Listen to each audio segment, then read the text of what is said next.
प्रधानमंत्री नरेंद्र मोदी अद्य इंडोनेशिया देशस्य बाली नगरे 17 G20 शिखर सम्मेलने भागं ग्रहीतुं त्रिदिवसीय यात्रायै प्रस्थास्यति। G20 देशानां नेतारः खाद्योर्जा सुरक्षा स्वास्थ्य प्रभृति विषयेषु चर्चां करिष्यन्ति।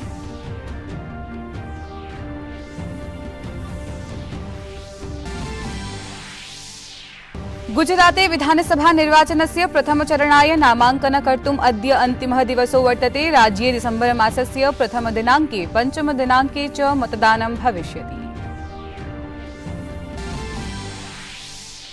दिल्ल्याः नगरनिगम निर्वाचनेभ्यः नामाङ्कनस्य अद्य अन्तिमः दिवसः अस्ति। भाजपा प्रत्याशिनां द्वितीया सूचिः प्रख्यापिता। तत्रैव कांग्रेस दलमपि प्रथमसूच्यां 50,200 प्रत्याशिनां नामानि प्रख्यापितवत्। अद्य नवदिल्ल्यां 41तमस्य अन्ताराष्ट्रिय व्यापार मेलकस्य प्रगति मैदान स्थले आरम्भं भविष्यति। अस्य मेलकस्य मुख्य विषयः vocal for local, local to global इत्येषः अस्ति। मेलके उत्तरप्रदेश केरल राज्ययोः विशेष ध्यानं केन्द्रितमस्ति। यूक्रेन देशस्य खेरसान नगरे स्वतन्त्रतायाः उत्सवानन्तरं स्थितिः सङ्कटापन्ना। अधिकारिणः आगम निगमारोधस्य आदेशं दत्तवन्तः। नगरस्य अन्ते बहिः च यात्रारोधः।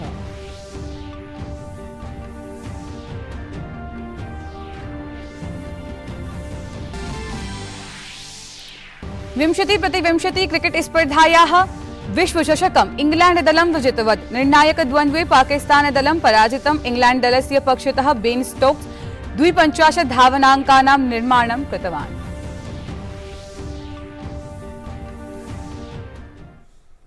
अभिवादये, अहमस्मि ऋचा। अत्र भवतां स्वागतम् एतस्मिन् डीडी न्यूज वार्ता प्रसारणे। अथ वार्ताः।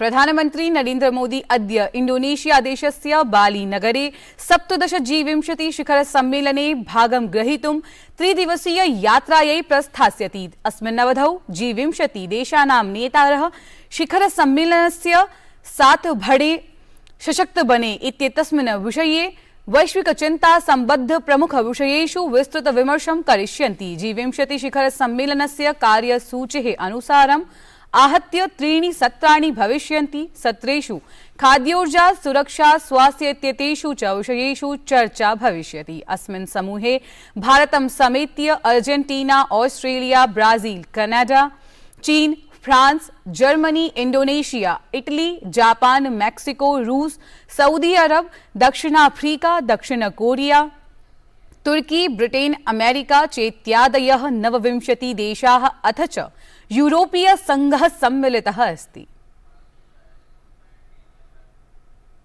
G20 इत्येतस्य समूहस्य नवप्रतीकचिह्न सम्बद्धानां प्रश्नानां विषये रक्षामन्त्री राजनाथ सिंहः अवदत्।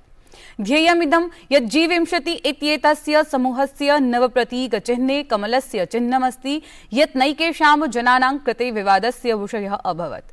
अग्रिमे वर्षे भारतं G20 इत्येतस्य शिखर सम्मेलनस्य आध्यक्ष्यं करिष्यति।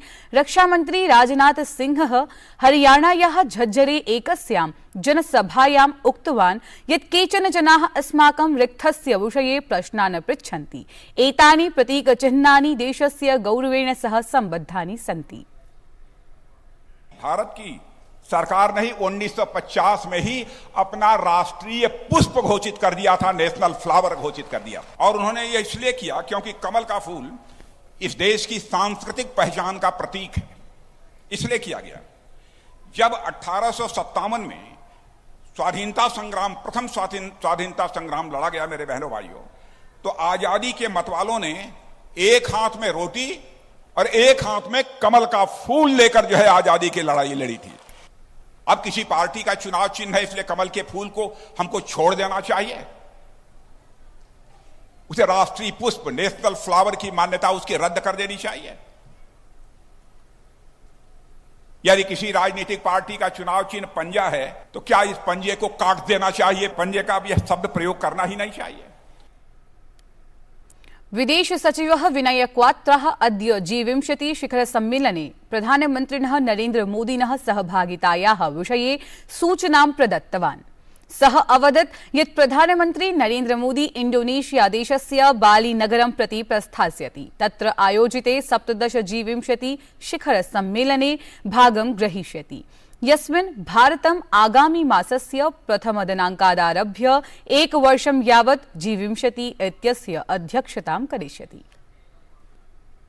Narendra Modi will be attending the 17th G20 summit meeting being hosted in Indonesia by Indonesia on 15-16th November in Bali. The summit is likely to be attended, as is the tradition, by the leaders of G20 member countries, guest countries and international organizations. This G20 summit is particularly special because, as you are aware, India will hold the presidency of the G20 summit from 1st of December 2022 for a one-year period.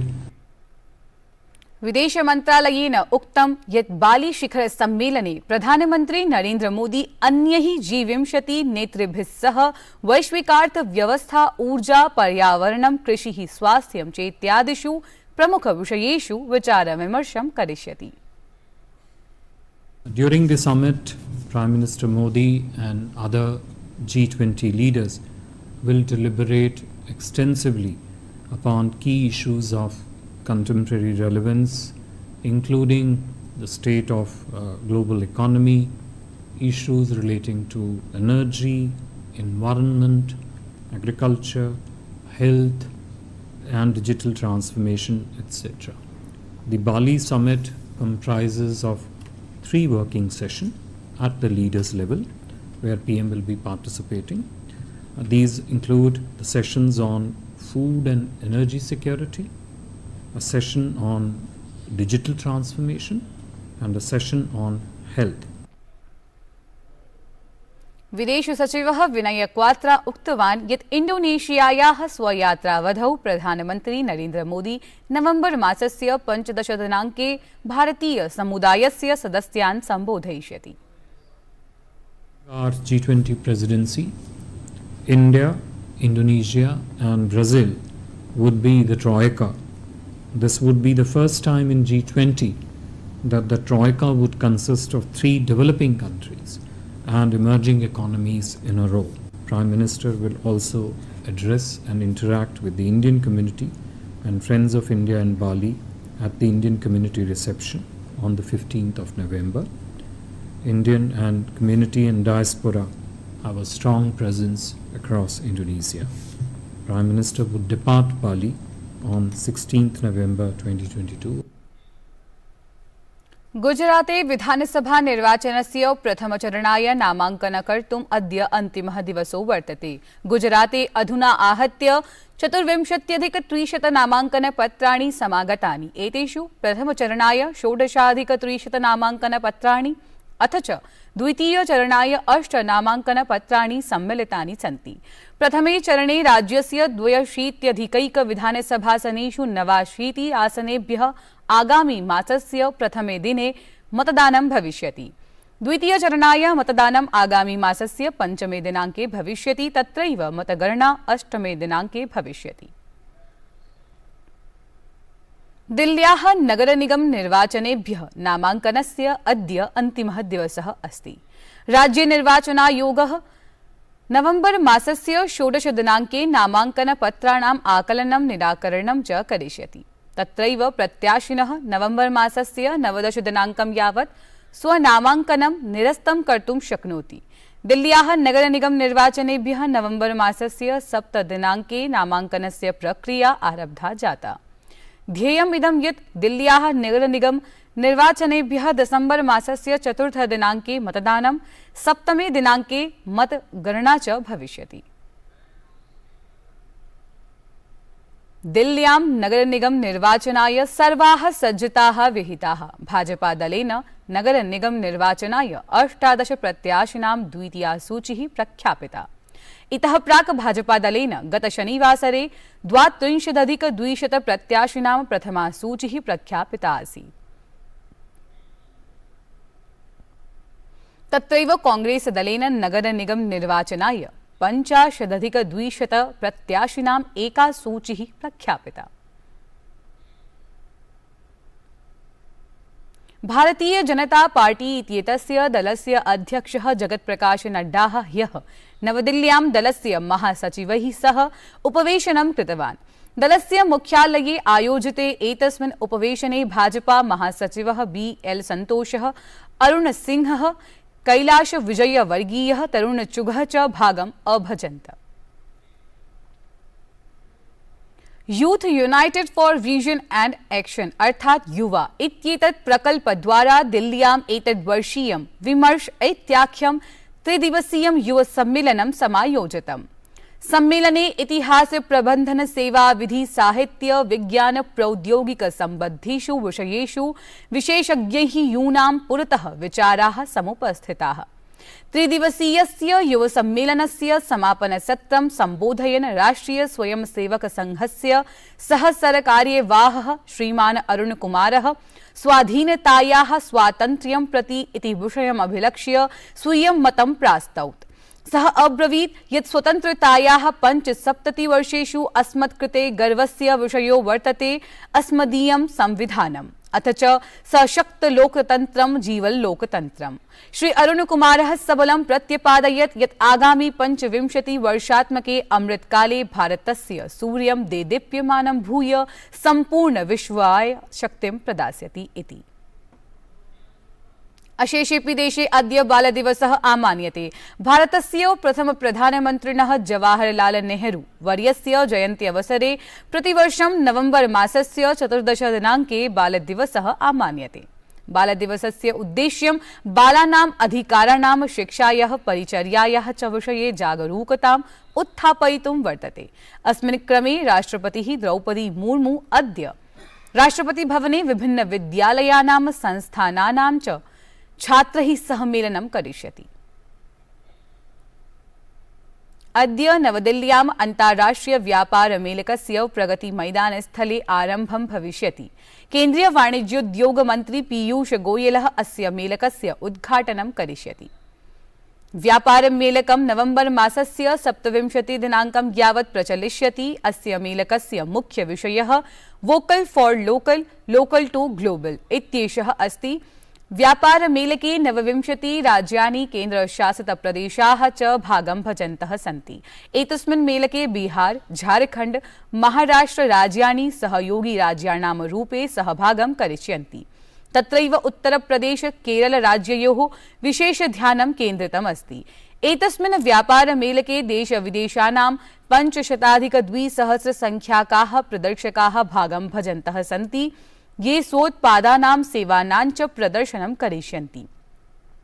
मेलकस्य आरम्भिक 5 दिवसाः विशेषरूपेण व्यावसायिक दिनेभ्यः आरक्षिताः सन्ति। तत्रैव सामान्य जनेभ्यः एतत् मेलकं नवम्बर मासस्य 19 दिनाङ्के उद्घाटयिष्यते। यूक्रेन देशस्य खेर्सॉन क्षेत्रे रूसस्य सैनिकानां पुनः आगमनस्य अनन्तरं सकलक्षेत्रे आगम-निर्गमरोधस्य आदेशः। यूक्रेन देशस्य अधिकारिणः उक्तवन्तः यत् क्षेत्रे सुरक्षायाः स्थितिः सङ्कटापन्ना अस्ति। रूसदेशेन तेषां भवनानां महद् हानिः कृता, अत एव सुरक्षाकारणात् स्थानीयसमयानुसारं सायं 5 वादनात् प्रातः 8 वादनं यावत् आगम-निर्गमारोधः भविष्यति। 20-20 क्रिकेट स्पर्धायाः विश्वचषक इंग्लैंड दलं विजितवत्। रविवासरे मेलबर्न क्रीडाङ्गणे आयोजिते निर्णायकद्वन्द्वे पाकिस्तानदलेन इंग्लैण्डदलस्य समक्षं 38-100 धावनाङ्कानां लक्ष्यं स्थापितम्। एतस्य प्रत्युत्तरे इंग्लैण्डदलेन 5 क्रीडकानां हानिना सह एतत् लक्ष्यं प्राप्तम्। इंग्लैण्डदलस्य पक्षतः बेन स्टोक्स 50 धावनाङ्कानां निर्माणं कृतवान्। एतत् वार्ता संस्करणम् अधुना सम्पद्यते। अभिनववार्ताभिः सह पुनः उपस्थास्यामः। भूयात् तावत् मङ्गलम्।